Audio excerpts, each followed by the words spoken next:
They are unscrupulous land dealers in our society here. The same land sometimes is sold to 1 or 2, 3 people. And our DHO actually fell in that trap. He had bought this land from a person who had previously bought. And I'm told he had family meetings. The matters were somehow resolved. So he didn't expect, and we did not expect anything of this kind. There are many land issues registered concerns with land in our office. But this particular one that took his life has never appeared in our office. And we were all taken by shock, only to be surprised by this unfortunate incident. We lost him in a brutal way, to me, which I didn't deserve. On the matters of land, a son of the soil losing his life in that way is unacceptable. We have learned a lesson out of this. We want to have different approach.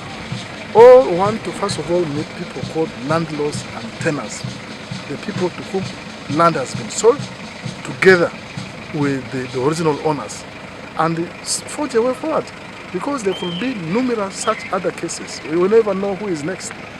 With the behavior of the people in that area, the message I got from there that day, that's not the first day. There are people who have silently died in that bush, and no action has been taken. But this one particularly want to use it to iron out all silent issues on land. They are beginning with meeting the landlords and the tenants, people who have bought either buying or renting land in those areas. I think to me that's going to be the best way to go, because we have, in your office we have a committee that handles issues to do land. It is headed by Deputy Jawako Dennis, who is able, and he has been on ground all the time handling these issues. Except this particular one never came to our attention. We were really saddened by this death, and we committed as a committee. We are going to put in place different measures. First of all the culprits. I have also called on the people who complained that very day when I was retrieving this body, that there are many other people killed in the same area. Their bodies have never been found. We want to retrieve all those. Whatever mechanism was used to drop the charges against them, we want to have them reviewed, because we want to teach this relation that they should not forget. They are not they are actually not worth living in the communities. If need be, we give them life imprisonment. They permanently remain out of control, because they will continue killing such high-profile people. The way people are transacting sale of land still deserves a lot to be done in the area of that, because you realize all of a sudden that somebody has bought land.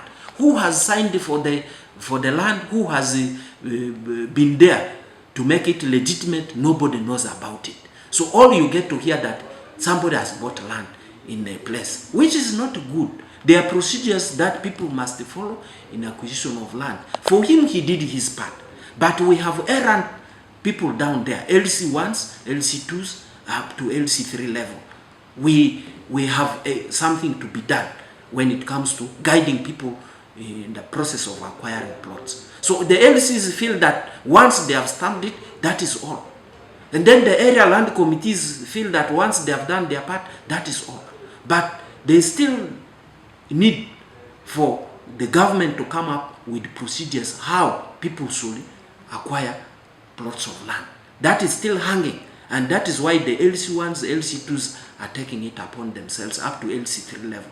But when it comes to the district level, you only get to see inspection report from area land committees that this land has no problem, and that is what comes up. But I think we need to be very conscious. Any plot transacted that has a slight problem should really be investigated to the dot to make sure that we prevent such occurrences in future. These are least expected occurrences in our district. We must work on them. It is very sad that communities took issues to their hands, but I believe we need to do more sensitization, and communities shouldn't take law in their hands. Such incidents is prohibited. It is not allowed. It is very, very, very sad for Arua district to lose such a big person to issues that we could actually literally sit down and settle. We need to go back to the community and do more sensitization and sit down to discuss issues amicably other than taking law into their hands. But also they don't understand that once you have solved something, the rights, you have solved everything with them. How can leaders come down to change this narrative so that we don't see such occur again? Actually, I feel that we should start from the local leadership, the LC1, the elders. This time I feel to a certain extent elders are not being honest, because I believe such issues could be handled, could be settled very well by elders. But I think to a certain extent elders are all into little bribes, and after that everything just goes at a mess. So I feel we should go back, we start with the elders, and as the local leadership we should sit down, as I said before, we do more sensitization, we educate people, and then I think to a certain extent people must learn to be honest, very, very honest.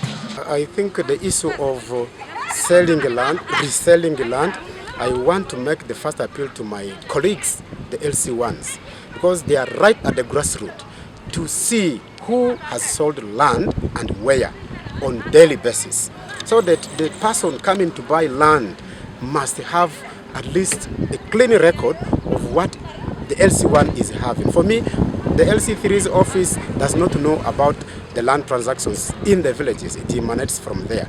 Now, I want to make a very honest appeal to the entire public that culturally land belongs to our parents. We inherit from them.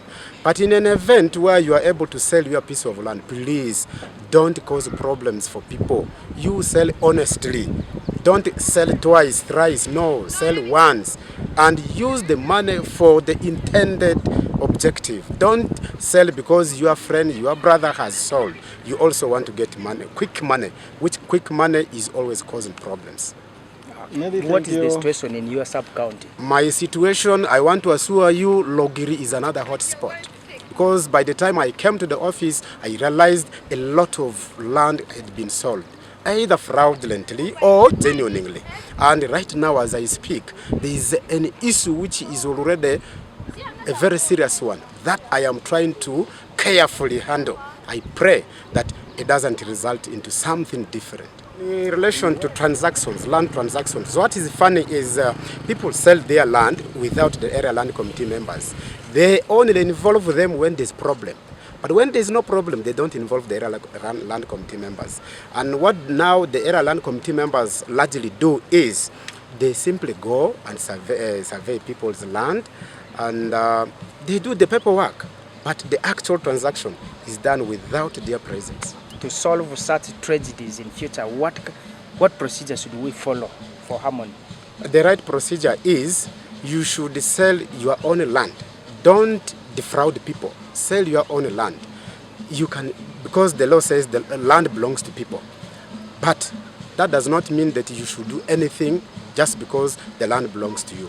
You sell it, call for your family members. They should be able to consent to your idea. Then later on, you take the right legal procedures to hand over this land from the family to that person who has bought the land. I want to urge people who are selling land, you at least be honest to yourself. If you know you are selling land, at the end of the day, you only want to get money from buyers, it is a wrong habit. This incident is not only in Yajir. The 4 sub-counties in the district, they all have the same issue. I will really encourage my community members to appreciate the importance of education. These communities that are doing these issues will realize the level of education is very low. What they know is you sell the land, you drink, you also go and sell another one. This way we are not going to go far. And I encourage local leaders to always support the LC1s once you don't guide them at the end of the day, this is the end result of everything. I want to believe that this is not the start, but where you buy land from 50 acres above, you just know that you're in trouble. These people, they don't understand the importance of having a title. What they know is if they are frustrated again, they will sell the same land to another person, which I believe is really bad. Here now you will realize we can't now push investors to such areas where these incidents are. The same thing was with UP and the Pajuru. We can't push investors there because of the ignorance. I want to say that if we want to get land, at least you get land where people are educated somehow, such that we come out of such issues. And then too, you can get land within urban setting. There at least people are learned, people understand the values of why they are selling land. But in the rural setting where people still hardly go to P7, we shall always keep on facing this. My appeal to the government is, they say land belongs to the people. But now the people have interpreted this, land belongs to the people in a different way. Whether they kill you, they do what, they don't mind. At the end of the day, we end up losing such important personalities in the community